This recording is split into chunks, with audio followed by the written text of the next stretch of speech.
Assalamualaikum warahmatullahi wabarakatuh. Perkenalkan, kami dari kelompok 6 yang beranggotakan 3 orang, yaitu saya, Afan Gunawan, Misal NNF, dan Nola Febiola.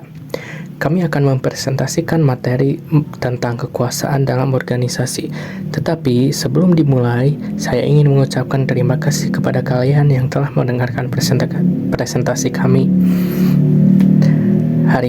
saat ini, dan khususnya kepada Ibu Vina Dartina, SSOS, MPD, MIKOM, Siti, CT, selaku dosen mata kuliah Perkembangan Industri dan SDM.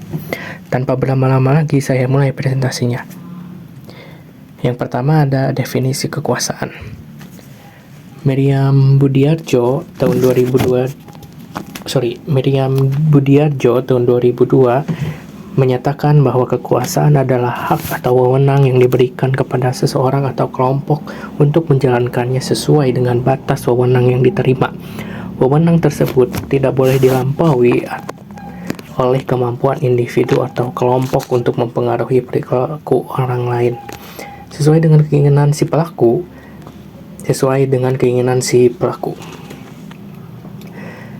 Dan ada pandangan lain, yaitu Ramlan Surbakti tahun 1992 yang menggambarkan kekuasaan itu sebagai kemampuan untuk mempengaruhi pikiran dan perilaku orang lain sesuai dengan kehendak yang mempengaruhinya. Dan berbagai pendapat ahli lain yang bisa kalian lihat di makalah kami. Kesimpulannya, kekuasaan adalah kemampuan seseorang untuk mempengaruhi atau mengendalikan perilaku, keputusan, atau sumber daya orang lain. Ini bisa berasal dari berbagai sumber, seperti posisi kedudukan, kontrol terhadap informasi, kemampuan memberikan imbalan atau hukuman, dan faktor-faktor lain. Dalam konteks sosial, kekuasaan dapat dilihat sebagai alat untuk mencapai tujuan atau mengarahkan arus interaksi. Penting untuk diingat bahwa kekuasaan tidak selalu bersifat negatif, yang artinya dapat digunakan untuk tujuan positif seperti memotivasi, membimbing, atau menciptakan perubahan yang baik. Namun kekuasaan juga dapat menimbulkan tantangan, terutama jika kekuasaan ini disalahgunakan atau digunakan untuk kepentingan pribadi tanpa memperhatikan kepentingan bersama. Oleh karena itu, penting untuk memahami dan menggunakan kekuasaan secara bijaksana demi mencapai tujuan yang positif dan memberi dampak yang baik pada lingkungan sekitar. Di sini saya akan menjelaskan tentang teori sifat kekuasaan. Yang pertama di sini ada teori kekuasaan organik, menggambarkan kekuasaan sebagai sesuatu yang berkembang alami melalui interaksi dan hubungan antar individu atau kelompok. Seperti organisme hidup, kekuasaan dalam teori ini tumbuh dan berkembang sesuai dengan dinamika hubungan dan kebutuhan di dalam sistem sosial. Nah, di sini ada contohnya, perusahaan yang bekerja bersama-sama pada proyek tanpa aturan atau hierarki yang ketat.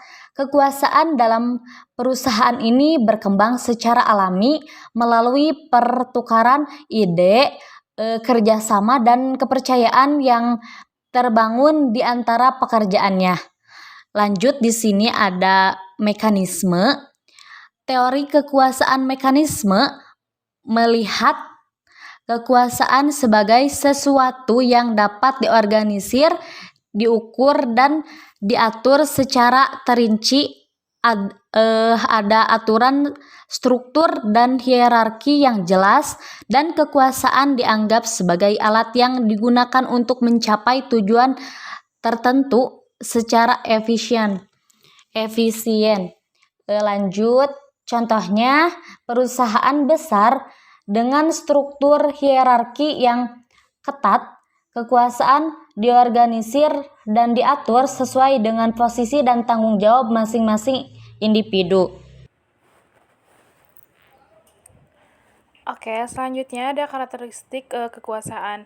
Nah, di sini itu ada 5 poin. Yang pertama itu kekuasaan memiliki sifat abstrak yang tidak dapat dilihat atau dibaca. Yang kedua itu kekuasaan menjadi bagian dari interaksi sosial, bukan kepunyaan individu. Dan ketiga, kekuasaan memberikan kemampuan kepada seseorang. Yang keempat, dalam konteks interaksi sosial, nilai kekuasaan agen terhadap target dapat diibaratkan dengan nilai tukar mata uang asing. Yang kelima, kekuasaan bisa diperoleh, meningkat, berkurang, atau bahkan menghilang. Nah, maksud dari kekuasaan yang pertama, ini sifatnya abstrak yang tidak dapat dilihat atau dibaca. Jadi, maksudnya itu ada yang tidak dilihat itu kayak kekuasaan yang dari perlakuan atau sikap kayak gitu. Next. Lanjut, di sini saya akan menjelaskan tentang jenis-jenis kekuasaan dalam organisasi. Yang pertama adalah kekuasaan sah, legitimate power, merupakan kesepakatan anggota organisasi bahwa individu dalam peran-peranan tertentu dalam menentukan perilaku tertentu dari orang lain. Yang kedua, kekuasaan balas jasa, reward power, merupakan kekuasaan untuk mengontrol atau memberikan penghargaan kepada pihak lain. Yang ketiga, ada kekuasaan paksaan, coercive power, merupakan kekuasaan untuk memberi saksi atau hukuman. Yang keempat, ada kekuasaan keahlian, expert power, merupakan kekuasaan yang berhubungan dengan kemampuan, keahlian, atau pengetahuan yang dimiliki oleh individu. Yang kelima, ada kekuasaan rujukan, reference power, merupakan kekuasaan yang diasosiasikan dengan karisma seseorang. Secara ilmiah, definisi reference power merupakan perdebatan di kalangan para ahli karena ukuran karisma yang sulit untuk distandarkan. Selanjutnya akan dipaparkan oleh rekan saya. Pola kekuasaan dalam sebuah organisasi itu ada otoritas rasional legal. Nah, ini itu otoritas yang muncul karena kepercayaan karyawannya terhadap legalitas aturan. Terus juga ada otoritas tradisional. Nah, ini itu otoritas yang muncul karena kepercayaan orang kepada tradisi. Yang ketiga ada otoritas karismatik. Nah, ini itu otoritas yang muncul pada diri seseorang yang mempunyai karakteristik pribadi yang luar biasa.